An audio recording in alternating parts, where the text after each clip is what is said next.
following participant has entered the conference. John Dalsimer. Hello, John.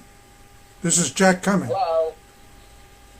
Hello, Jack. The following participant has entered the conference. Ruth Walsh. Good morning, Ruth. It's Jack Cumming. Hey. Hello, Ruth. How are you, Jack? I'm great. And good. And John Dalsimer, Ruth. Hey, John, are you home or are you still on the road? The following participant has entered the conference. Cutie Moss. The following participant has entered the conference. Jean Hurley. Hey, Jean. It's Ruth.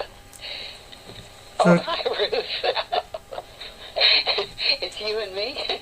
No, it's me also. And John and Jack. Oh, okay.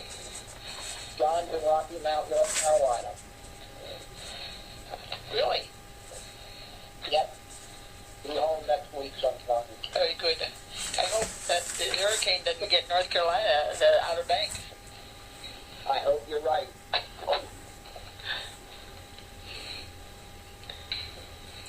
Yeah, it does look threatening, doesn't it?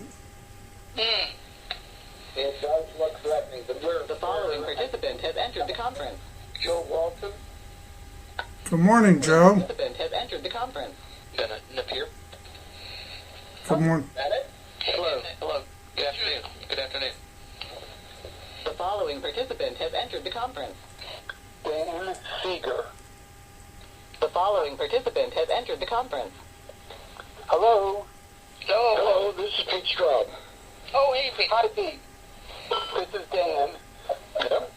Who else do we have here? Joe Walton here. Hi, Joe. Judy Moss. Oh, hi, Judy. Morning to some of you. Jean Hurley. Hi, Jean. Hi. Ruth Walsh. Hi, Ruth. Hey. We're just waiting for some other people, and we'll get started as soon as they arrive. I think you've also... I'll do a roll call before we get started. Excellent. Yeah, we also have Jack Cumming and John Dalsimer and Bennett Napier. Oh, okay. Welcome, everyone. I think we're ready to begin. I'll do a roll. Oh, all right. I was going to say we're missing Boyer. The following participant has entered the conference. Walton and Boyer. Okay, I'm going to take a roll call, and then we'll proceed. Walton Boyer. Here. Jack Cumming. Here. John Dalsimer. Here. Jean Hurley. Here. Judy Moss. I know she's... Judy Moss. I'm here. Yeah. Robert Nicholson. We still don't have Bob. Dan Seeger's here. Peter Stroud. Here. Marlene Varner. We're still missing Marlene. We're missing Bob and Marlene. Ruth is here. And Joe Walton is here. So we're missing Marlene and Bob. We have a quorum. It is, according to my watch, about 3 minutes after the appointed hour. Yeah. Perhaps we should proceed and they'll catch up with us. Yeah. First of all, let me say that it's a little hard to preside at these meetings since I can't see body language. I can't see people signaling me to raise their hands wanting to speak. So I'll do my best and try to keep track and be sure that if someone is unheard from, I will ask them if they have anything to say. Why don't we begin? Jack, can I ask first, because I think we should always do this, are you recording the meeting? I am. The following participant has entered the conference. Nicholson. Hi, Bob. Welcome. We've just taken the roll call, and everyone is here at this point except Marlene. Okay. And I'm just asking Jack if he's recording the meeting. And he answered yes. Oh, Jack? I had my phone muted. Sorry. I answered yes, but you didn't hear it. Yeah, okay. Are you recording the meeting? I am. Okay, so everyone should be aware the meeting is being recorded. Thank you, Jack. Let's turn now to the minutes of June 4th, 2014. These were circulated. I believe we don't have any corrections. No one has mentioned any corrections. Are there any corrections? Let me ask that first. Okay, is there a motion to approve the minutes? Second. Poyer. Okay. Who moved it? Catch. Who moved it? Yeah. Nicholson. Okay. Bob Nicholson moved it, and who seconded? Boyer. Boyer seconded. Thank you very much. All in favor? Aye. Any opposed? Thank you very much. Now, we're going to discuss membership. I also want to leave a little time before John Dawsmer leaves to see if there are any questions about the budget. But let's begin with the membership. I've proposed that we proceed with an A through G series of considerations, at the end of which we will consider if there's any action or policy proposals or minutes that grow out of the discussion. But why don't we, if it's agreeable, why don't we rifle through the A through G matters just to be sure we're all on the same wavelength. Good. Bennett, I neglected to ask you to say that you're here when I was taking the roll. No, that's quite right. Yeah, I'm voting. So Bennett, you're here. Yes, sir. Thank you. Thank you very much. Okay. So I suggested that the first thing we do is look at the 6-month report of the pilot project, which Bennett has circulated to us.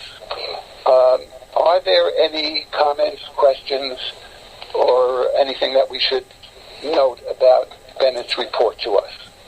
The following participant has entered the conference. Arlene Garner. Welcome, Marlene. This is Dan. Everyone is here now, and we are proceeding. We've approved the minutes, and we're proceeding with item 2A. Okay, thank you. Are there any questions for Bennett? Or Bennett, if you want to say anything by way of introduction. Yeah, and I just want to clarify for people because, even though it's item A, it's supporting document B. So effectively we tried to at least give you a core summary of what's taken place thus far. It has not, at this point, had, a lightning effect, if you will, in terms of responses. Just to confirm with everybody, within the framework of kind of the next steps of the pilot project, we will have targeted mailings going out to some of the continuing care retirement community contacts that we have in our overall database, prospect database, if you will. And they will get a personalized letter, and that will focus, to some extent on the same messaging that we utilized under a letter, with the President Seeger's signature, to encourage them to do two things: provide their resident council chairperson information to us, if they will, and then, clearly to also share with their resident council membership, the entire leadership of their community, about the leading age, meeting in terms of NaCCRA's participation and things of that nature, so that we still hopefully build some additional attendance going into that fall event. And so it's got two key objectives. Obviously, the first primary objective, obviously, is pilot project related, is to generate some grassroots champions, if you will, in places we don't have them currently. But like I said, in terms of the what I call formal response, we've had less than a handful who have said, yes, we're interested in helping. Here's a name and a name of a person, if you will. Most of them, have said, I will circulate it to the resident council and we'll get back to you. So we've kind of got what I call the yes, no, maybe column, and the no's include people who have not responded at all. So, from a marketing perspective, we're going to, do additional points of contact with them, touch points, if you will, because it means that, based on when we did what we call the email contact, we can actually track based on the system we used, which is Constant Contact. We can see, who opened the email and then who did not. So that those that did not, are likely going to get direct mail and or a phone call, where the ones who opened it, we can probably take that as an open door to submit some additional information to them electronically as a follow-up, at such time if we haven't gotten some type of formal information from them on their resident council contact person. So it's a journey journey. We knew it would be, but I think it's not giving us The quite following the trend line participant has that we're left looking the conference. for. But Arlene Barker. I would say we can't determine anything at this point in terms of what I call ROI, because I know, just based on my experience with FLYCRA, the fact that somebody hasn't given us something, in a 4 to 6 week period in terms of information, it doesn't mean necessarily that nothing's going to happen, because in some cases it took kind of an incubation stage for them to have some internal meetings and say, do their own homework about NaCCRA, and then determine, okay, we're going to take the next step and try to determine if we're going to have some communication with NaCCRA in a more personalized fashion. So I would say clearly when we get to what I call mid to late summer, then we'll have a much better kind of what I call projection of, is this going to materialize, or do we need to, regroup, change our messaging, and then give some recommendations in terms of that based at that point in time. But I think it's too early to tell anything at this point. Bennett, you mentioned that you're going to send 1,100 marketing packets early in July. That's and to whom will they be addressed? It's going to be addressed to the point of contact we have. In, I'd say, 90% of the cases, it's actually the CEO of the community or the director of marketing in the community. In some cases, we do have some resident council contacts as the designated individual in our marketing spreadsheet, if you will. But most, by and large, it's somebody in management. Right, Nicholson here. And then the outreach that you've done by email, where did you get the email addresses? A combination of sources through Leading Age, caring.org, The following participant has entered one the other conference. source. Arlene back reconnected. And so the email outreach, though, is probably also 90% to CEOs. That would be correct, yes. That would be correct. Nicholson here. Okay, good. Yes, go ahead, Bob. I'm holding my hand up. Yes, Bob, go ahead. Could we ask Bennett to send each member of the board the packet that he's going to send out in mid-July so we can perhaps use it in other settings? Sure, absolutely. I'm just making a note. Yes, sir. Thank you very much. Here, Bennett, the response from that was sent to recipients in states contiguous with Tennessee, has that response been better or the same? No material difference that we can tell, not at this point. But I mean, I think we obviously, as the agenda for the fall meeting comes together more, I think we'll have more of a hook to maybe generate higher response. And my estimation is the next go-round where we do communicate with them, we probably will, because then we'll, kind of know for sure, here's any costs that are going to be associated with attending the meeting, if you will, and things of that nature, meaning the NaCCRA portion of the meeting. I think we'll hopefully generate more once we have something that they have more definitive that they can work from. Excuse me a minute. This is John. If we would go ahead, John. Identify ourselves when we are going to talk, that is helpful. Yeah, terrific. My hand's up, Jean. Yes, go ahead, Jean. Attached to this document, there is a list of 27 email addresses.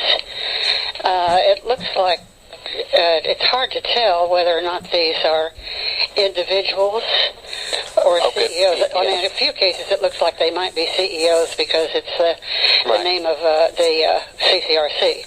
Yeah, and I apologize about that. That was on my end. It's an excerpt of our broader spreadsheet, and I did circulate the spreadsheet to a couple of folks. That's got the master list, which I'll circulate that to the board if that's the desire.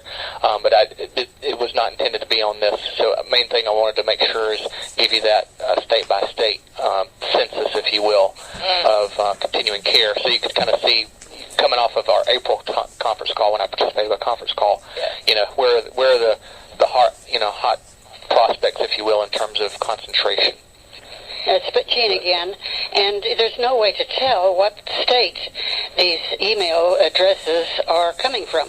That's correct. Yes, you'll be able to see it when I send the big list. It's actually a pretty big list of the 1,100, and that'll give you actually name, community, street address, zip, phone, email, everything. So I can circulate that. So we will have a list. Yeah. I'm sorry, Gene. So we will have a list with all 1,100 CCRCs in America with addresses. That's correct. That's correct. Good. Okay, Gene, go ahead. That's okay. Well, that pretty much answers the question I had is this list of 1,100 CCRCs. Did you get this list from Leading Age, or did you put it together piece by piece, or how? No, it was a combination of what we saw from Leading Age. I had a directory from the American Seniors Housing Association. They don't really publish it anymore, but they had a CCRC directory state by state, and then caring.org. Those were our three primary sources to build what I call the prospect database. Okay. Joe Walton here again. Bennett, if this project goes well, my sense is that even so, it's not going to have a significant impact on adding new members in this calendar year. Is that a correct assumption? It depends. I mean, that's why I say it's a little too early, and all I can do is draw upon the experiences I have, and to some extent it's the same time span, meaning once you get what I call a champion in a community, it comes down to how quickly that person or persons are going to act. I would say realistically, in terms of if we're looking at it from the proposed budget standpoint, if you will, of the pilot project, our intent was to bring in $3,750 in revenue, by the close of this year. I'm not saying that that's still not doable, because it could add up in a hurry if you just get a few. What I call, if we take the Mel Grossman example in Ohio, you just need a few of those to happen to get into that kind of position. Between individual members and clearly life members would add up much quicker, although some of it would be deferred revenue.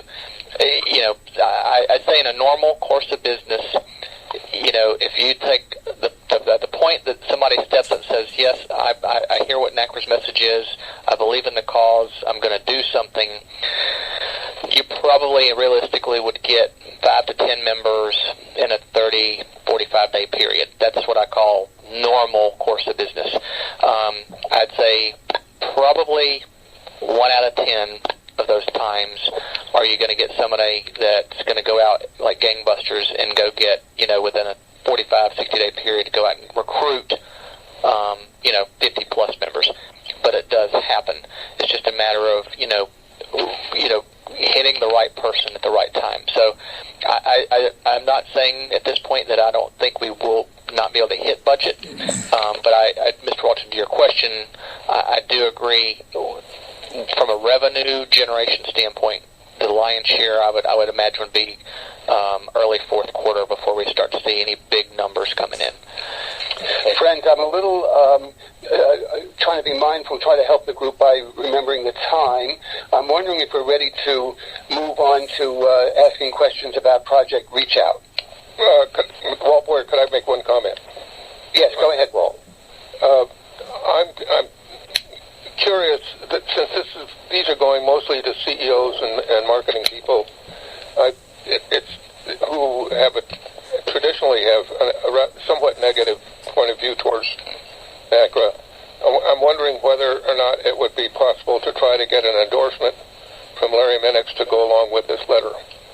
Well, I could share with you, Mr. Walton, this has been within the letter, within the outreach that we did, we reference some of Larry's quotes as it relates to NaCCRA for that very reason, to kind of break down if there are any personal barriers, if you will, of the person who's getting it, to say, hey, we're a credible organization that it's a collaborative, relationship with Leading Age, at least meaning from an open communication standpoint, and to try to diffuse that. And we haven't seen, anything. I'm not saying there are not executive directors out there of that ilk, because there are. We all know that, but we haven't seen anything of that nature yet in terms of any, take me off your list, don't want to hear from you again, that type of thing. We haven't had any of that, that's a good sign. Yeah. Okay. Good. Thank you. Bob, do you want to report to us on Project Reach Out? All right. Let me start by saying that each one on the board, as in my own personal case, has resident friends in other CCRCs in other states.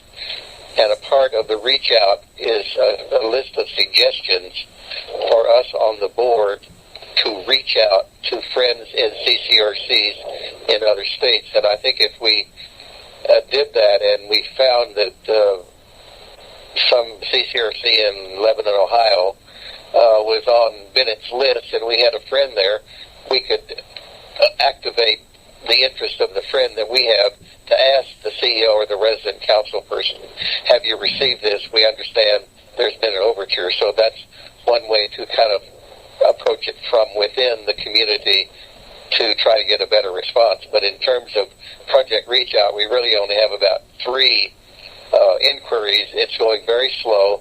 I sent you those, and I sent you the new member I think 58 since the last misting meeting, and that's really about all there is to say. I can't tell from the data which new members are a result of reach out and which are just normal outreach things that we're doing or I'm doing in this area. So that really is my report. Are there any questions for Bob? Okay, moving on to membership building via the Bill of Rights project. I reported to you about my efforts with respect to the relatively few CCRCs which exist in New York State.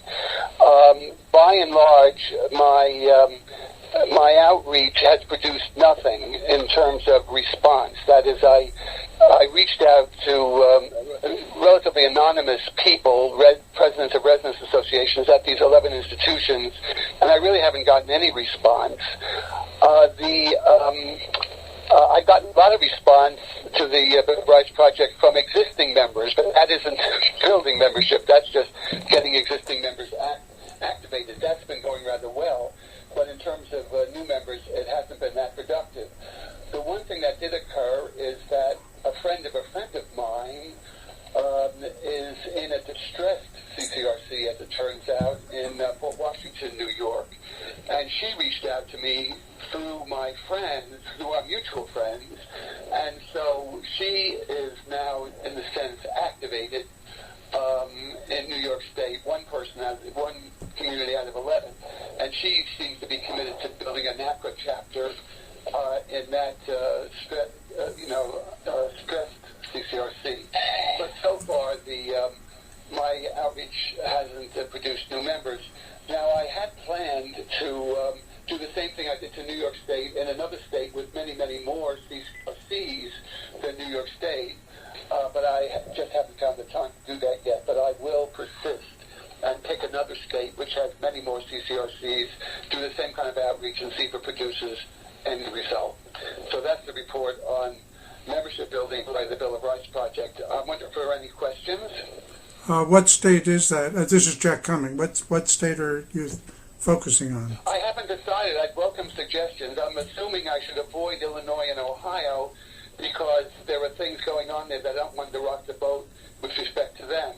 Pennsylvania actually has more CCRCs than any other state. That might be a good one, especially since I'm here in Pennsylvania and I could conceivably travel to some of the places. Yeah. So I may pick that next. So if people have any other suggestions, let me know. I would support Pennsylvania. Good. Okay. The Nicholson here, before you pass out or pass on. Sure.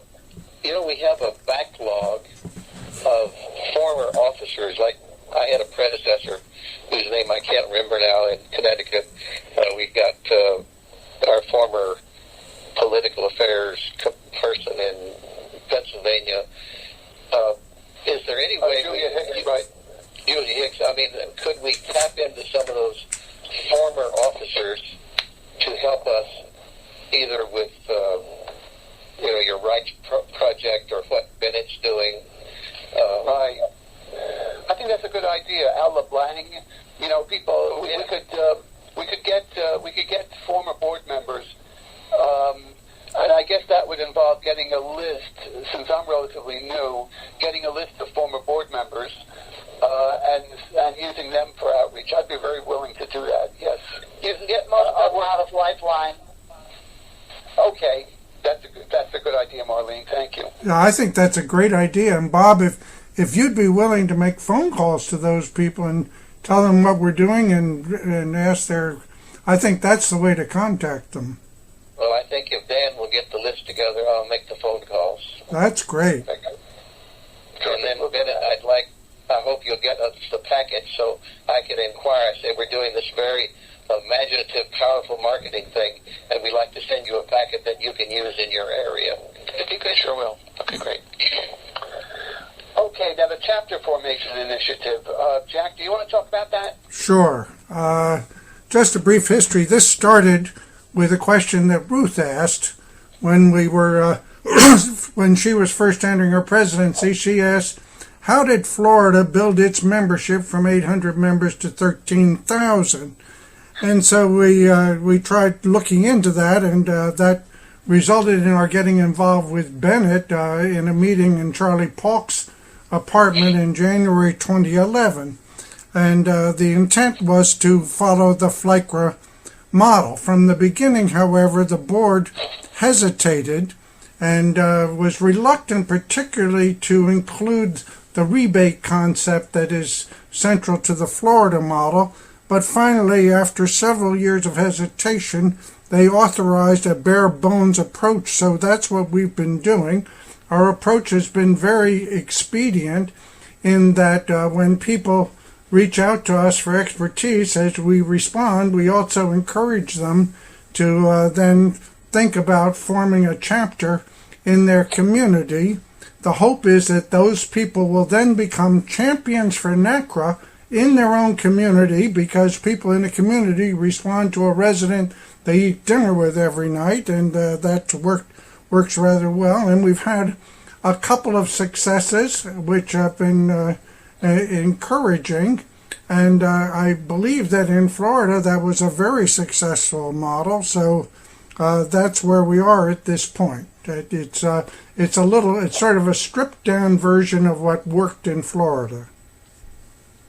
So what happened, this is Jean, my question is, when these members come together, and there are a minimum of 25 who've paid individual memberships, then they become a chapter and they get a rebate on their membership fee. Not in NaCCRA. This has been not in NaCCRA, only in FLICRA. Oh, I see. So they become a chapter, and the state organization then gives them a rebate on their... No. This has been, again, it's just, I know it's confusing, so I just want to make sure we separate the two aspects. I think I copied most of the board on my response to Mr. Cumming the other day. So you've got to completely separate out of your mind any overlap between the state associations and what they may or may not do and what NaCCRA does. So as it stands right now, if an individual, let's just take a community as an example, if a continuing care retirement community got 25 or more members of NaCCRA, individuals, whether they were, annual dues payers or life members, doesn't matter, but hit that 25 mark, they quote unquote could use the term chapter, meaning and they may or may not have a community association membership in NaCCRA as well. It's two separate things.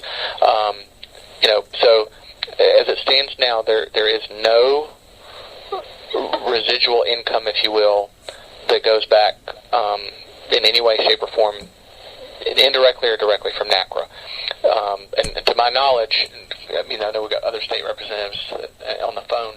FLICRA is the only one, I believe, that I'm aware of that has a model where when a member joins the state association in Florida, that $2 per new and renewing member goes back to that local continuing care retirement community chapter bank account where they can do local programs and events and things like that.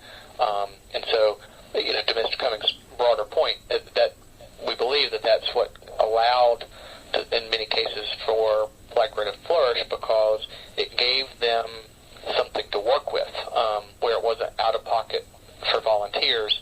They had some, in some cases, some of them now have, several $1,000s in the bank where they can clearly do, big promotions of, wine and cheese events or, whatever it may be to get people to a meeting and, and create a buzz, if you will, and it certainly allows them to do marketing and stuff like that and keep the FLICRA, I'm using FLICRA as an example now, FLICRA name and brand top of mind.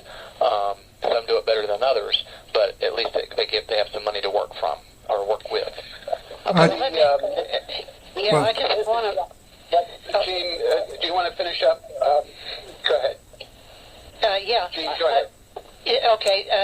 I'm expanding membership at the state level the way that Florida did through chapters. So here in Virginia we have 7 community members, and 5 of those created chapters. So they are community members of both VACRA and NaCCRA, and in addition to this they have chapters, and they get a rebate on their state dues. Right. Okay. Now then we have 2 organizations that have community membership, but they have not formed chapters. One of them doesn't have enough members to form a chapter. They have under 25.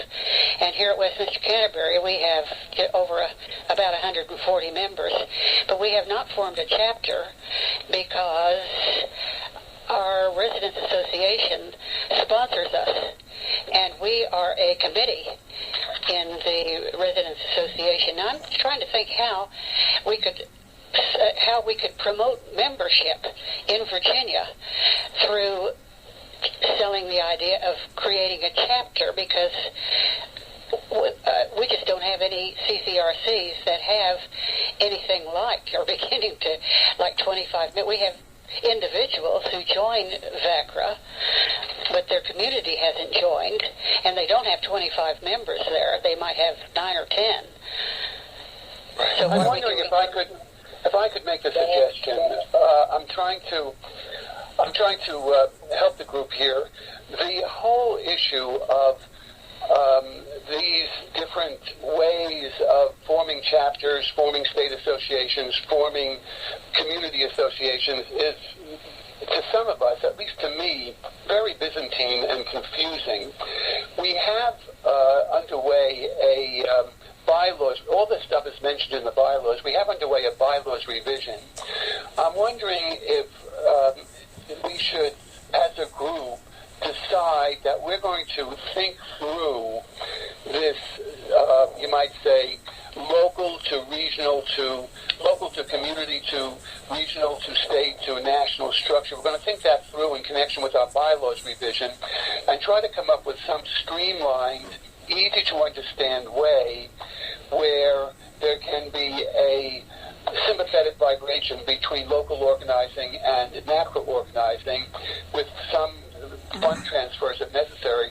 But that is rather a large topic. We have a history of a complex set of improvisations regarding this, and I think it's too much to straighten out on this telephone call.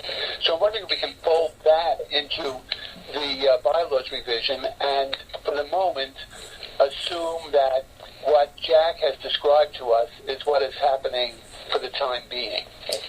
This is John. Before we move on, I want to clarify this partially with Bennett, but I want to clarify it for the board.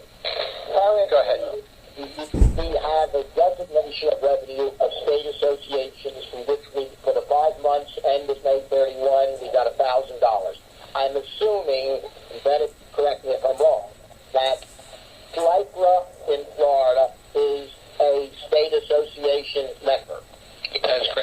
you have eight currently, and they're all...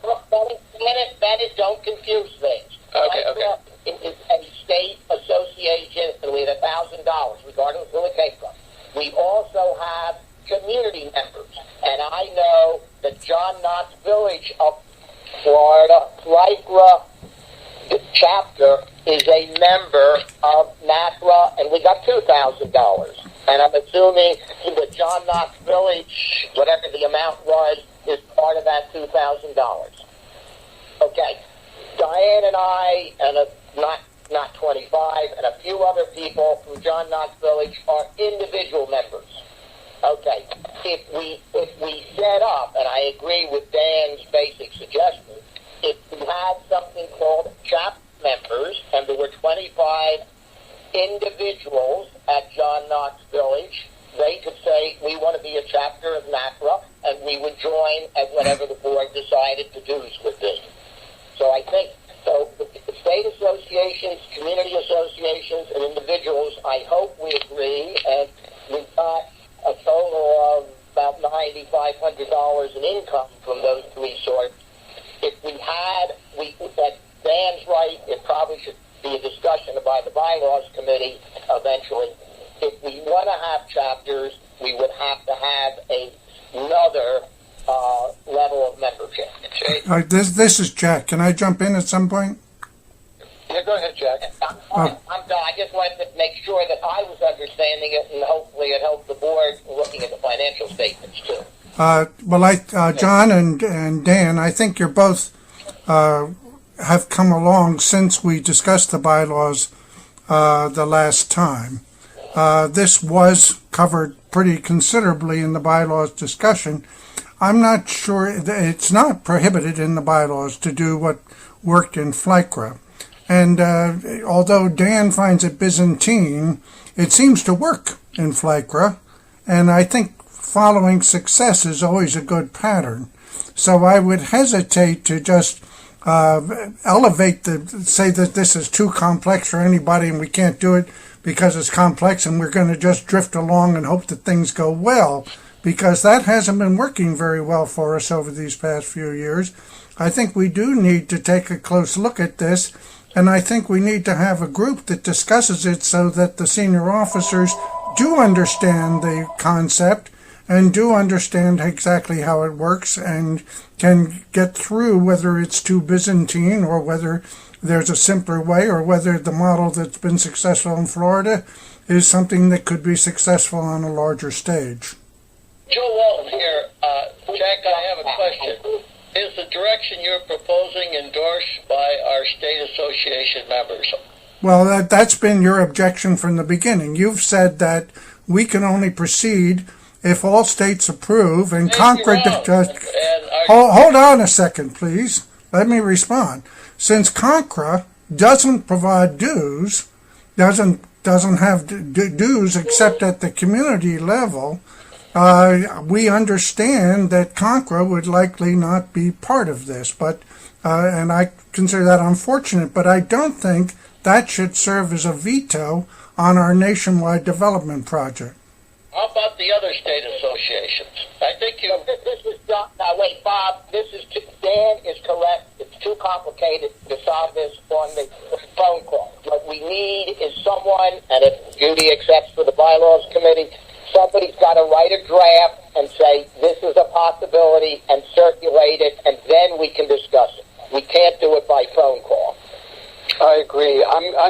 So I think that Jack, it's not that I'm trying to imply that the FLICRA system itself is too Byzantine, but the way the FLICRA system is embedded in a lot of other improvised arrangements within NaCCRA is Byzantine, and I think I agree with John. It's going to take more than a phone call to straighten this out.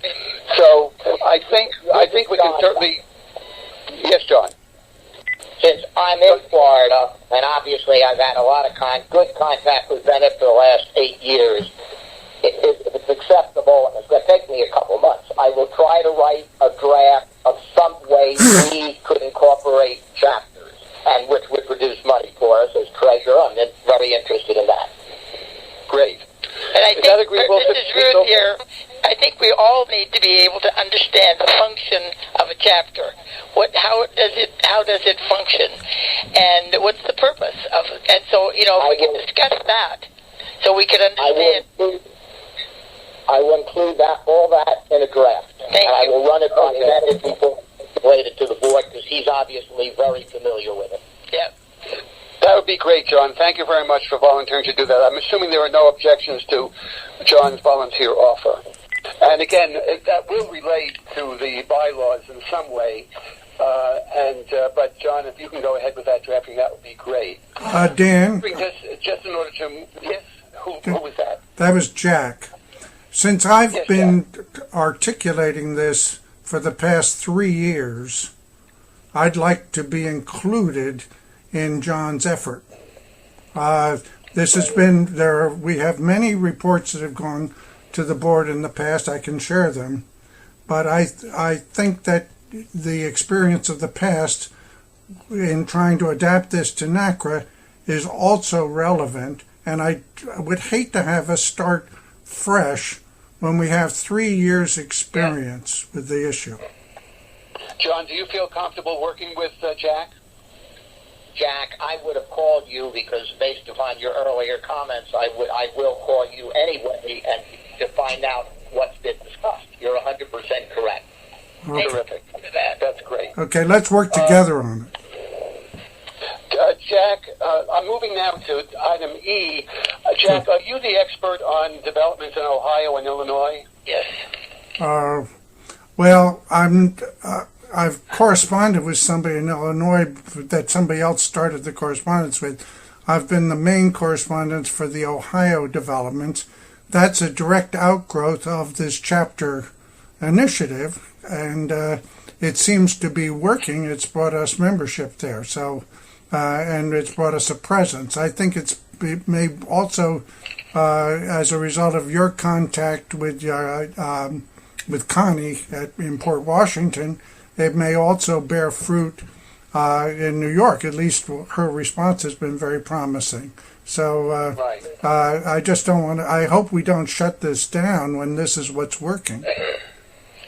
So no, I have heard no suggestion that we shut anything down. I'm assuming that we're going to go forward, and that when John completes his work, that we may have a new level to go on, but we're not shutting or slowing anything down in the meantime. That would be a mistake. Yeah, okay. I have a question, Jean. Yes. For Jack, you say that it worked very well in Ohio and Illinois, but I'm trying to visualize how it works. What do? You contact, you find a contact there and encourage them to find 24 or 25 people all together and create a chapter? well, it's a little more complex. Could you give us just a brief narrative story, not too long, a brief narrative story of one of those states? All right. Well, the Mel story, because he's been a good champion, as Charlie Polk once told me when they were organizing Florida. He said 3/4 of the contacts you have don't develop as champions. Maybe 1/4 or fewer actually emerge as champions. So there are many called but fewer chosen.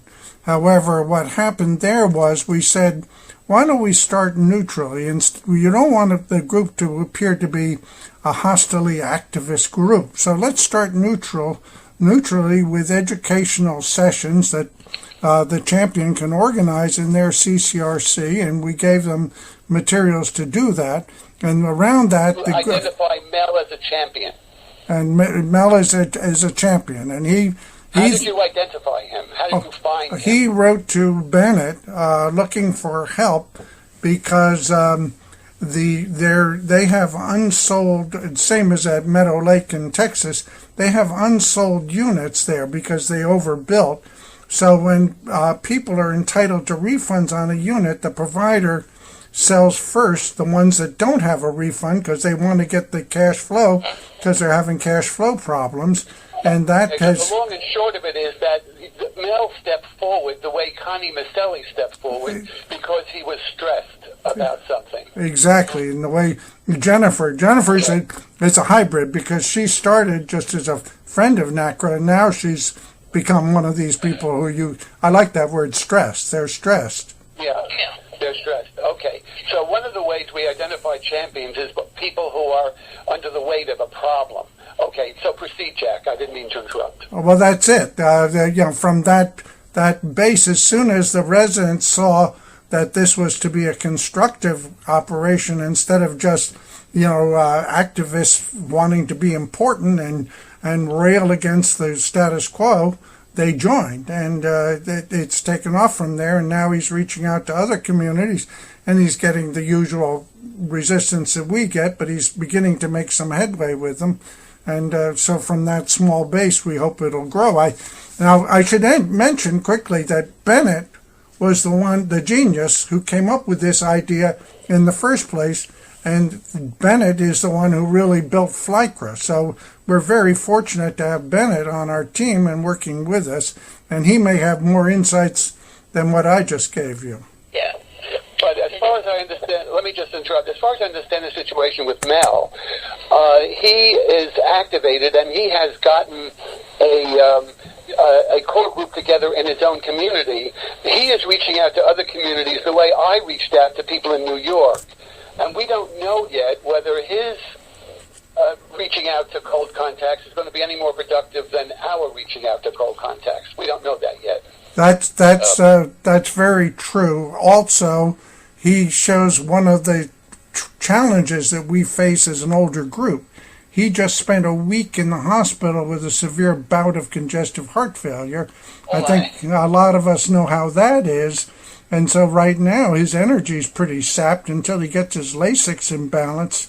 But he's passionate, he's committed, and he's going to go on. Even if it kills him. So, that's the ultimate challenge. The doctor is probably telling him it will kill him, so we don't know. Yeah. Okay. Dan Nicholson here. Yes, go ahead. I'd like to invite the board to adopt a motion to send our thanks, good wishes for health improvement to Mel. And I'd like also the board to note that on page 3 of the current Lifeline is a brief article I did on NaCCRA on the move in Ohio that describes what we just talked about. Great. Is there a second? Second. Gene. All in favor? Any discussion? Aye. No. All in favor? Aye. Any opposed? Great. Thank you very much. I just want to follow up on that whole Go ahead, Gene. description. Yeah, it's Gene. Here in Virginia, when the Glebe went bankrupt, Ron Herring is the one who immediately got community membership in both NaCCRA and VACRA right away. And because he was militant and outspoken, and because we had a state study that year conducted by one of the senators, and he was present at every one of those and spoke out, but he didn't form a chapter. I mean, only about less than 10 people from the Glebe ever joined as individuals. Right. He simply couldn't get people, to join VACRA and NaCCRA. But this does suggest that maybe we should be ambulance chasers and go looking for members where there is big trouble.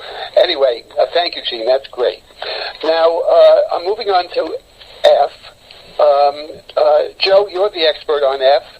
We've received your material. I don't know if there's anything that we should add to it. I'd like to take advantage of having the chair to ask a question.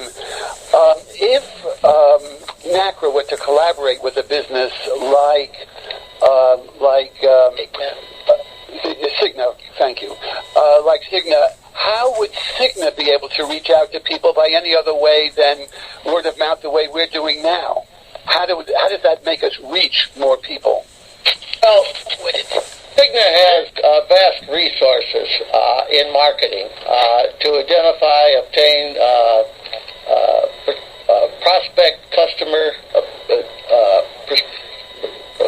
prospective customer databases. They bring to the table resources that we do not have at this time. Conceptually, those who have read the document see describes conceptually how this works. It gives examples of two organizations that have been engaged in utilizing this business model, AARP among them, and a more recent one, a startup, AMAC, 6 years ago, that competes with AARP and has acquired 1.2 million members in 50 states. And in this discussion, what I hope to accomplish is agreement by the board that we should explore this business model. Some initial work has been done with this with Cigna. Since that work was started, Cigna has expanded into the healthcare market, individual healthcare market, with a company called HealthSpring, which is headquartered in Nashville, incidentally. They are also affiliated with now Allegiance Services out of Chicago that provides in-home care to chronically ill and elderly people. And increasingly within CCRCs, we see people in independent living seeking to stay there are on their own acting to get these services so that they can continue to independent living. Cigna is not the only prospective candidate. There are other organizations and associations that are seeking the same market we are seeking, the 600,000 residents of CCRCs across the country. Well, Joe, could I just ask, I understand that an organization like Cigna has vast resources that are very more than we have for doing this kind of marketing, but I'm wondering if their resources is probably based on, you might say, general demographic characteristics like age, geographical location, that kind of, income level. Would they necessarily have the ability to target CCRC residents per se? That gets in the direction of digging into the weeds. The earlier discussions that I've had with Cigna signaled to me that, we need to pursue this further to get the questions, answer all of them. I don't know whether Cigna is the best candidate. Humana and others are better candidates than I've suggested here. The important thing at this point is that we should be in agreement to pursue this thing. If there are some philosophical or other objections to pursuing this, they should be on the table in this discussion, in my view.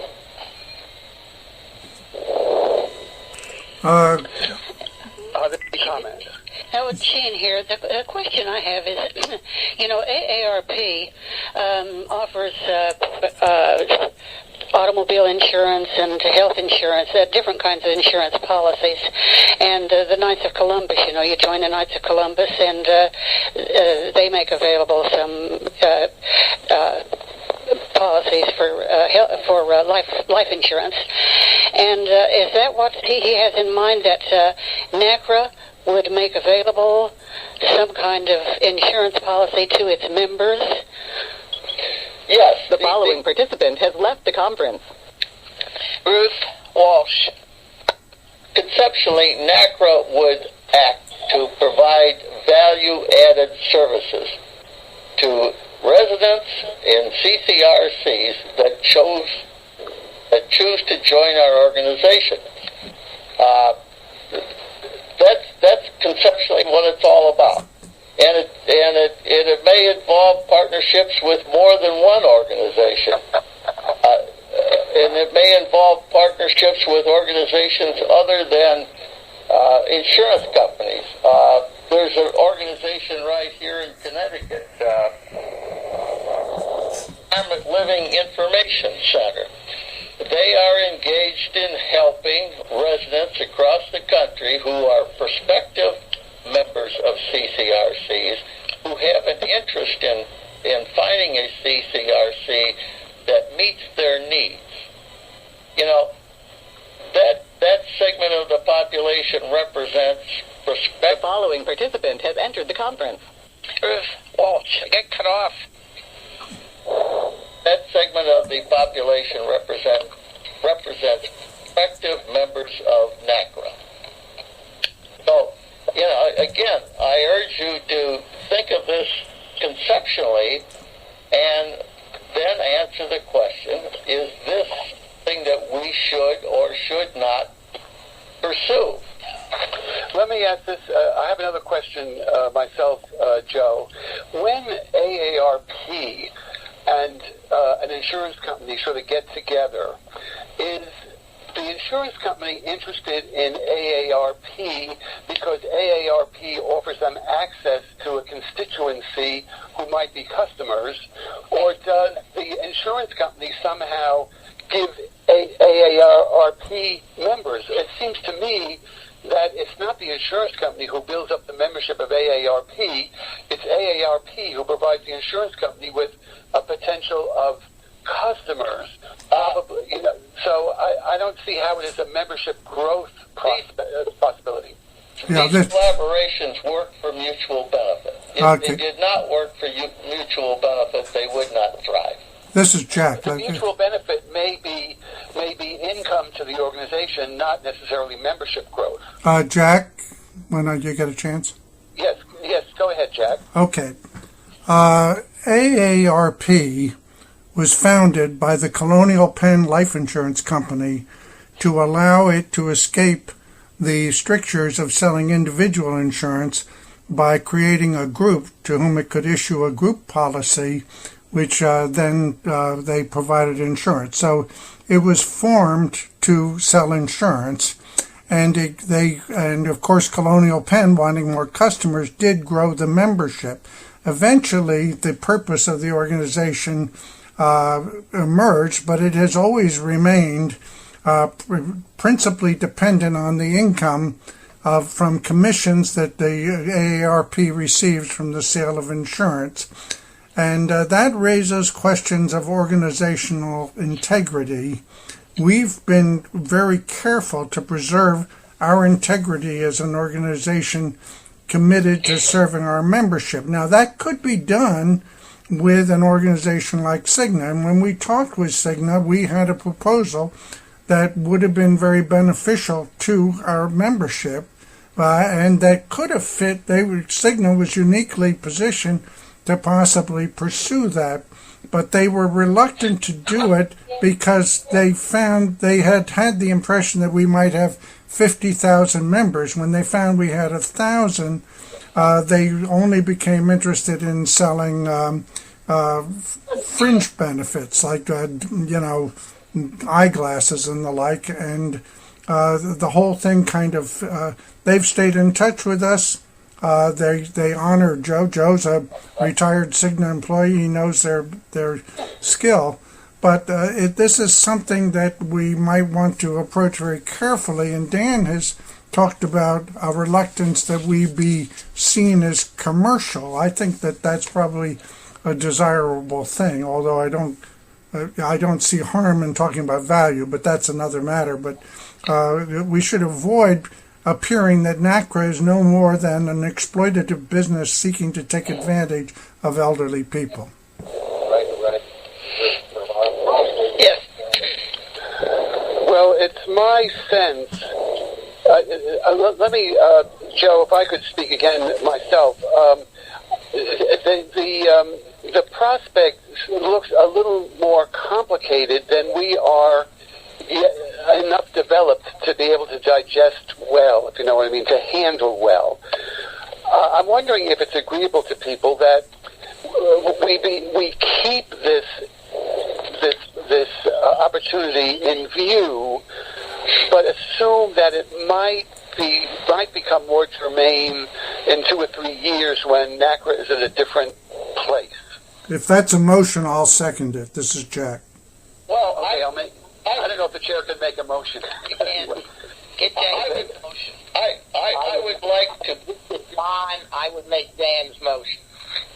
Okay, and Jack has seconded it. So, who was the voice that made it?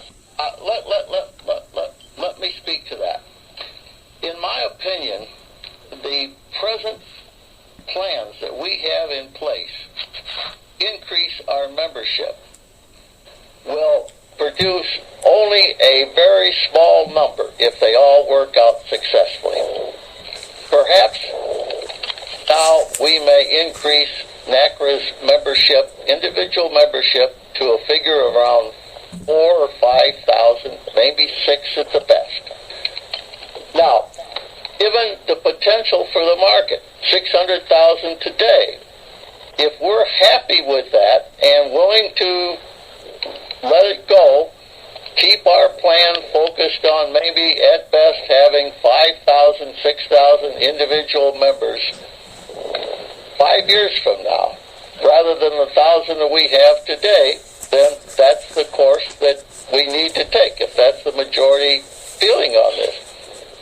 If we defer exploration, we cannot really make an intelligent decision about this concept until it's been more fully explored. And what I'm suggesting is let's keep an open mind, let's be creative, let's be imaginative, let's be aggressive in looking at ways in which we can vastly increase our membership. Because what we have on the table now is not apt to vastly increase our membership. If I could speak to the motion, let me put it this way. A vote for the motion, at least on my part, would not be an acquiescence to the slow growth that we presently have in view. I agree with Joe's assessment that on the track we are presently on, we're apt to get 4,000 or 5,000 members in a few years, and I want to go faster than that. But I'm not sure that this particular approach is the next step. So that's why I would vote in favor of the motion that's on the floor. Are there any other comments on the motion? Should we have another step other than I'm proposing? Or are we saying for the time being, if 5 years from now we have 5,000 or 6,000, that's sufficient to meet all of our goals and objectives? Now that's hard to do because we really do not have a long-range plan. I proposed some next steps in the paper that I circulated. Excuse me. Go ahead, Joe. Sorry. Let me complete. Yes. Among the proposals that the board has approved to increase membership, if you projects one by one, show me a 5-year projection and a plan to achieve it. I don't see it. Maybe it's lost in my emails. But the motion isn't dismissing the possibility of exploring this further. The motion is saying that you come up with something more concrete, and we'll certainly continue to explore this. Right. That's a good point. And again, I'm talking about concept. I'm only seeking the board's approval to pursue this, to take the time and effort to explore this more thoroughly. And that's what the motion says. That's what we're voting on. Mr. Chairman, this has been Napier. I apologize to do this in the midst of a discussion on a motion, but I've got a hard stop at 2, so I might have to drop off. But it looks like the other items will probably defer to the next call anyway, so I appreciate the opportunity to be on the call today. Good to hear. Thank you for joining us, Bennett. We appreciate it. Thank you. Okay. Well, why don't Following participant had left the conference. Napier? I'm wondering if we can take a vote on the motion, and then if the motion fails, try another motion. Well, let's clarify the motion. Okay. Let's see. John, you formally made the motion. The motion was, as I recall, since I guess I originally stated it, the motion was that given the complexity of the business proposal, NaCCRA may need 2 or 3 more years to mature into an ability to cope with it adequately, and so we're not leaving it, we're not taking our attention away from it, but we're deferring further action for the moment. That was the motion as I recall it. John, do you agree with that? They probably wouldn't have been my words, but that sounds like not preclude Joe and anyone else in continuing to think about it and present something 7 months from now. Right. Right. So in other words, informal exploration can continue. Yes. Okay. Everyone in favor of the motion say aye. Aye. Aye. Any opposed? I'm basically opposed to it. I'm in favor of, this is Pete, I'm in favor of the conceptualization that any benefit we can offer a resident or a community will increase membership. And the exploration of that concept, that conceptualization, to me is what makes sense. Whether or not we deal with Cigna or any individual group, I don't really care. What I'm suggesting is that every organization I belong to tries to sell me insurance or travel plans or boat oars or something, and they don't do the selling themselves. They authorize the use of their name, just as AARP does. And it is a benefit to belong to this or that organization if they give me a benefit. And I think that's what I'm concerned about. And yes, I'm fully in favor of the conceptualization idea. Let's explore it. I don't. It seemed to me that the motion was more of a negative than a positive.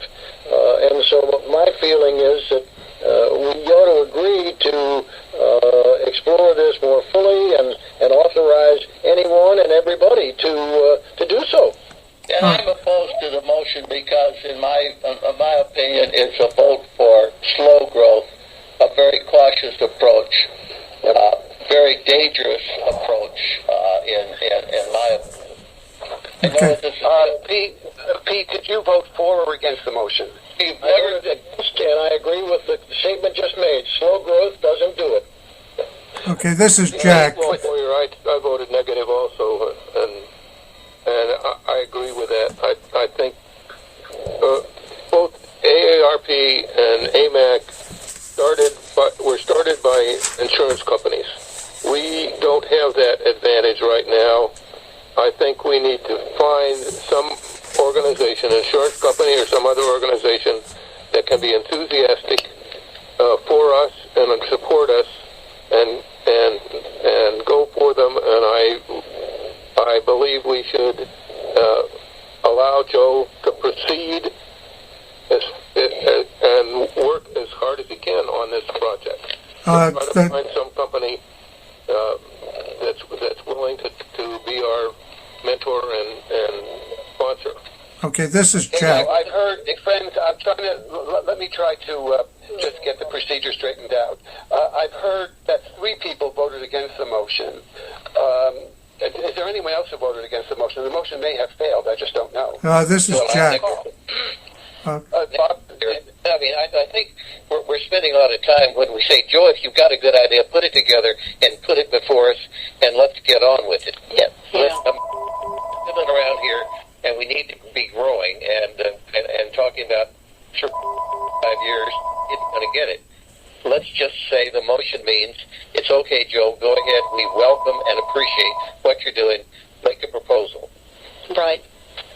okay, so... This is There's the motion on the floor. You're going to have to do something with the motion on the floor. Yeah, this is Jack. I just want to point out that this motion doesn't preclude any of the things that the people opposed to it are asking for. Joe is free to pursue Cigna or any other connection. Pete is too. Walt has been introduced to LifeSite Logics, and I don't know whether he's made progress pursuing it, but we're certainly open to that. There's nothing in this motion that precludes anything like that. It's just saying that we're going to be expedient about the matter, and I think that makes perfect sense. So far, I have. Wait a second. So far, I believe I understand that there are 8 votes in favor and 3 votes against, and that there will be in the record, as since Jack is recording the thing, in the record the clarifications which have just been made, which allow the continued exploration of these avenues. Is that a fair summary of where we were at? That's what I have for the record. Okay. So the motion is carried 8-3, but there is a clarification that this is not to slow down the explorations of the sort that Joe has laid before us. John, you wanted to speak. Well, it seems to me that the motion that I was trying to make in hearing the other comments, that any member of the board or other person who can think of a method which would enhance NaCCRA, particularly in the area of membership, could pursue that. They cannot hold themselves out as an agent or as a member of the board directly. They're dealing as an individual. But any member of this board who has an idea should feel free to pursue it and write some kind of memo or draft or something and circulate it to the board and not talk conceptually, but give us some facts. Right. Jane here. Jane, yes, Jane, go ahead. I'm hearing the 3 dissenting votes, and my understanding is that the people who explained their dissents, that we're all in agreement, that there's no dissenting votes, that we all have agreed to exactly what they said. I think what really threw it off was when you restated the motion, and you mentioned 2 or 3 years down the road, which, probably shouldn't have been in the motion, but, right. All of us want him to go right ahead and proceed immediately and find out, what's possible. And that's 100% as far as I can tell. If we take the 2 or 3 years out of the motion, would we have a unanimous motion? Yeah, I think so. Yeah, okay. Why don't we try that?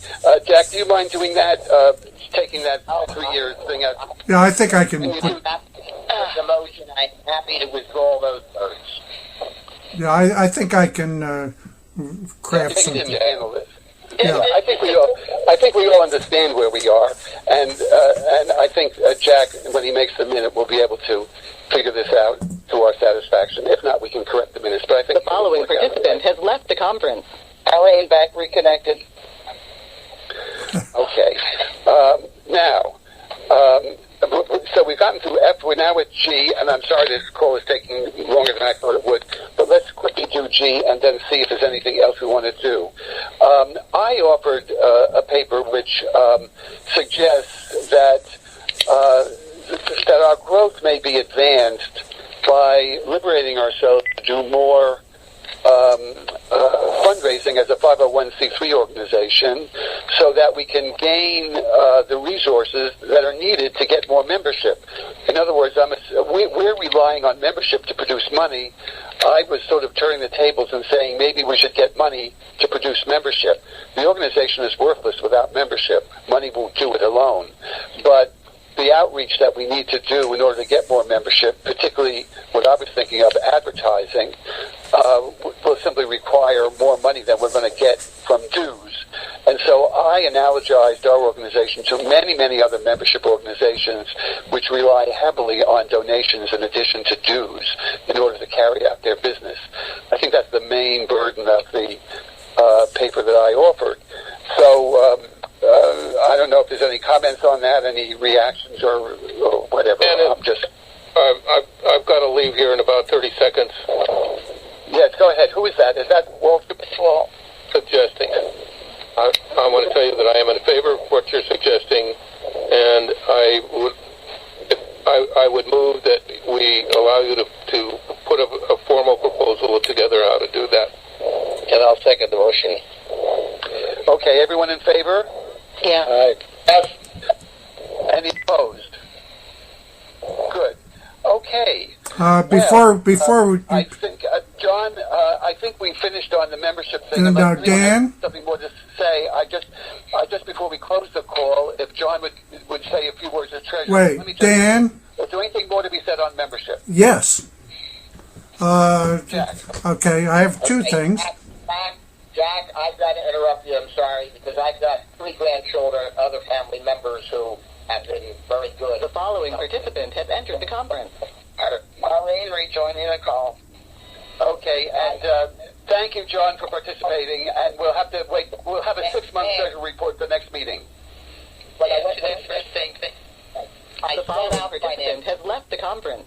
Walton Boyer. I sent out Okay. financial statements. I sent Yes. comments on the financial statements. I have not heard from anyone with a question. If anybody on the board has a question, and I should be home next week, and hopefully we'll be able to put things in a little better order. But anyway, if anybody has a question, email it to me, and I will respond to the entire board. So Thank you very much. if somebody has a particular question right now, I try to answer it. How much, Nicholson here, John, how much money do we need to be in good financial shape above what the dues are producing?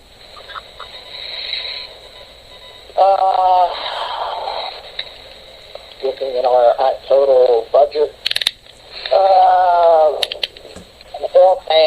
and this is very probably $10 to $20,000.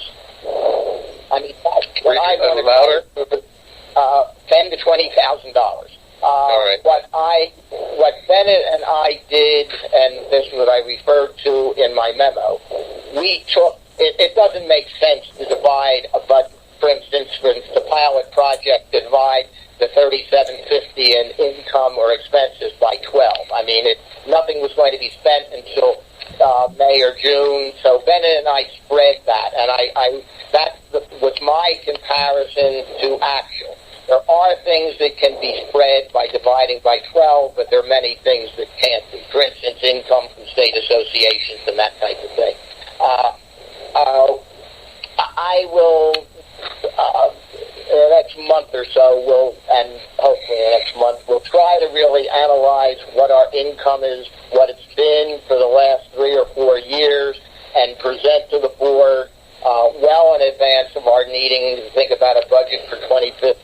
But, this is July 2nd, goodness sakes. So we need to be I'm thinking about 2015 financially, and I'm sure other board members are also. And I will try to share that information with a little more analysis that I just gave you, Bob, but it's a legitimate question.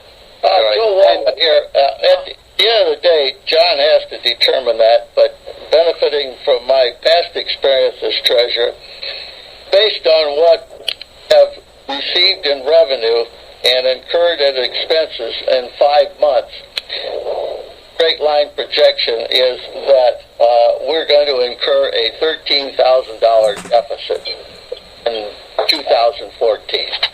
So that jives with John's $10,000 to $20,000 estimate. John, thank you very much. We'll put the Treasurer's report first on the next agenda, and it'll be a 6-month report, and we'll try to give much more serious thought to it. Bye-bye. Thank you. The John's following meeting. participant has left the conference. John Belsimer. Okay, Dan? Now that John's gone, we can talk about the treasurer. This is Nicholson here. I'm the district chairman for the Aurora District of the Boy Scouts of America. That includes 100 Boy Scout units, Cubs, Scouts, and Adventures. Each boy registers for $15.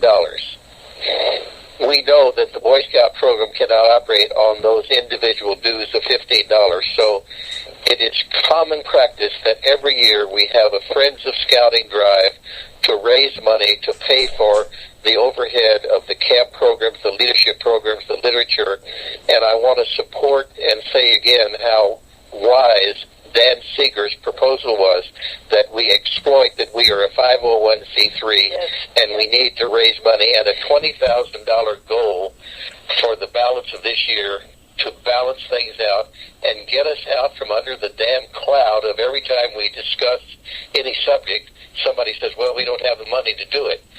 Money will drive membership up. And it will help everyone with his or her income tax because it is tax deductible. That's right. And a year in at the church, I just served, every year, in about November, we'd send out letters to major givers and just say, as you do your tax planning for year end, remember NaCCRA. Yes. This is Jack. Wait, that's a paid political announcement supporting our president. Okay. If I could be recognized. Reverend Bob makes a good point. We should look at the opportunities to raise more money through donations. But at the same time, we have to be realistic. If I go down the street and ask the first 10 people that I see that are over age 65 and ask them to contribute to the Boy Scouts, they'll recognize the name of that organization, and some of them will contribute. If I ask the same people to contribute to NaCCRA, they're going to say, what? Who are they? What do they stand for? How do I benefit? Okay, can I get a word in? Yep. Yes, Jack, go ahead. Okay, this goes back to when you were discussing G. I had two thoughts I wanted to share, and I'd like to share them. First, I think I've probably contributed more toward fundraising in NaCCRA than any other single individual. I've donated a total of $35,000. So from the perspective of a potential donor, I'd like to say that you must show that that money will be wisely used or it dries up. That's a critical element. The other thing I wanted to say has to do with the new ways of thinking about membership. I've shared with Dan several times that I've had conversations with Brookdale. Brookdale is merging and taking over Emeritus and will have roughly 130,000 residents. They are very interested in having resident input in their decision councils, and they formed, the company did, at their own initiative, a resident organization which is chaired by a man named Garrettson in Florida, and we've had considerable conversations. They were interested in possibly bulk joining and enrolling all of their residents in NaCCRA. That would give us 130,000 new members. I think that may be something we want to keep on our radar screen. That's right. Make them a deal. Yeah, how do we pursue that? Well, we're pursuing it. I'm just reporting on it. So here's where I think we need a proposal that says we'll take your $130,000 and we'll charge you only $15 and we'll give you $5 back. I mean, something like that. It might be $25 and give them $5 back, but that you can use for your own development, so that there's some incentive. I'd be reluctant to get to that point now because past efforts in that direction have always been vetoed in the board. So let's let this thing develop and then see if we can get the board to come forward. I'm taking my heart medicine now when you said 130,000 new members. Yeah, I think we can take I think if there were no strings attached, we can take 130,000 new members at half price and be much better off. Okay. Okay, I've restarted my heart. Go on with the meeting. Yeah. Okay. Now, I believe our meeting is finished. Thank you for your patience. We've been on the phone for almost 90 minutes, which is, I think, all we can withstand on the telephone call. I'm aware that some people have spoken very rarely and some not at all, and I'm worried that our phone calls work to the disadvantage of the more polite among us. So I just want to keep that in mind, and I hope someone will let me know if he or she has felt unable to say what they needed to say in the meeting, so I can figure out better ways to chair. Are we ready to adjourn our meeting? Is there a motion to adjourn? Or you want to set a date? Do you want to set a new date before? Oh, well, we know we have a standing date in August. First Wednesday in August. The first Wednesday in every month is what we're working on. Can I just ask one question before we adjourn? This is Jean. Yes, go ahead, Jean. Have we worked out a way to come in contact with the people who have registered at the Leading Age Convention? Not yet. We haven't even started registration. The booklet doesn't come out till mid-July. It comes out on the 24th of July. Now, the person I was in touch with, whose name is Sharon, who Ruth put me in touch with, responded very cordially to me and promised me that she would let us know all the residents who registered at the Leading Age. Yeah, however, I've been unable to communicate with Sharon since that initial contact, and her email bounced back, and then I left telephone messages, and I just haven't heard from her again. So I'm a little mystified. Don't panic just yet, because they say the registration packets go out on the 24th of July, and then it's after that that you got to guard the fort. Okay. But I'll continue trying to be in touch with Sharon. I'm troubled that I haven't been able to sort of confirm everything that we said. My natural tendency is when you hear things on the phone, you confirm things, in writing, and I haven't been able to do that with her. Anyway, okay. Do I have her word is her bond? I think. Okay. Yeah. Do I have any request for any motion for adjournment? I move that the meeting be adjourned. Jean. Is there a second? Nicholson, second. Okay, all in favor? Aye. Thank you very much, friends. I really appreciate the good participation, and we will be back on the first Wednesday in August. Thank you. The following participant has left the conference. Joe Walton. The following participant has left the conference. Nicholson. The following participant has left the conference. Jean Hurley. The following participant has left the conference. Dan Seeger. The following participant has left the conference. Marlene rejoining the call. The following